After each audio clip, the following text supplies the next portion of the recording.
खुलुमबाय गोजोन फुंबिलिनि गासिबो बडलेण्ड बुब्लिनि अनसायगिरिफोरखौ बरायग्रोबाय। दिनै 29 मे बुधबारनि फान्जामुथिखौ फरायथिनो लादों आं खिलिखां ब्रह्मआ। फान्जामुथिनि गिबियाव दं मेष राशि। माबा मोनसे मावनो खामानि मोननो हागौ, गोजौ फारसे जौगानो हागोन, मोजां सान। वृष राशि। नखरनि खामानियाव नांथाबना थानो गोनां जागोन, देहाखौ जोबोरैनो खस्थ' मोनगोन। मिथुन राशि। माखौबा सानना गोसोआव गिखांबाय थानो हागौ, असान्थिजोंनो साना बारलांगोन। कर्कट राशि।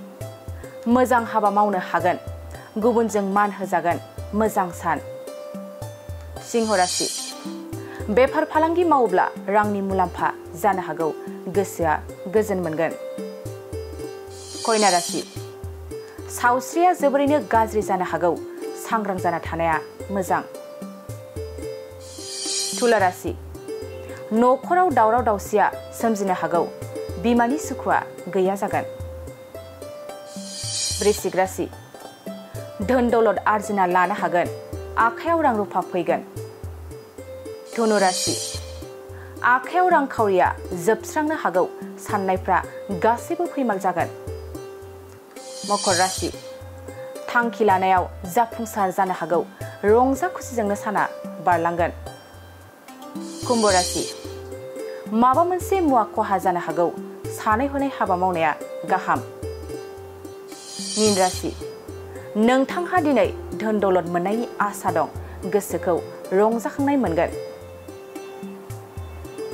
दिनै सानसेनि राशि फरायथिनायाबो एसेनोसै। आसा खालामो नोंथांनि दिनैनि साना मोजाङै मोजां थांगोन, बेखौ बडलेण्ड बुब्लि नखरनिफ्राय मिजिंथिबाय। गोजोन्थों। गोजोनथाव खौरां, नोंथांमोननि थाखाय लानानै फैदों MRM मेम'रियेल हस्पिटालाव गोबां बेमार फाहामथाय होनायनि खाबु।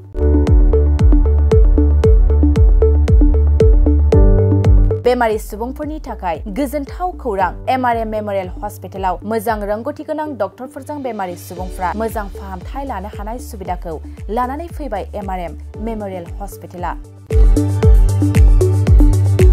क'क्राझार सहरनि पुलिस पइन्ट आरो अमश्री हटेलनि साखाथियाव थानाय बयजोंबो मिथिसार जानाय MRM मेम'रियेल हस्पिटाला गोबां फेसिलिटिस खाबुफोर फोसावदों। MRM मेम'रियेल हस्पिटालनि फेसिलिटिफ्रानो जाबाय critical care, medicine, emergency medicine, pediatrician, pathologist, general medicine, diabetologist, OBS and gyno, cardiology, general surgeon, neuro surgery, advanced laparoscopic ENT surgery department, ophthalmologist, surgical, gastroenterologist, neuro psychiatry, onco surgery department, dermatologist, orthopaedics, residential medical officer, inter facility unit, physiotherapy, radiologist, histopathological department, urologist, emergency department, CT scan, x-ray, pathology department, vaccinator department आरो MRM memorial हस्पिटालाव 24 घन्टा जेब्लाबो खुलाय थागोन। लांलाय लाबोलायनि एम्बुलेन्सनि सुबिदायाबो 24 घन्टा थागोन। गोबां मिथिनो थाखाय नैबे 9854081948 93655020048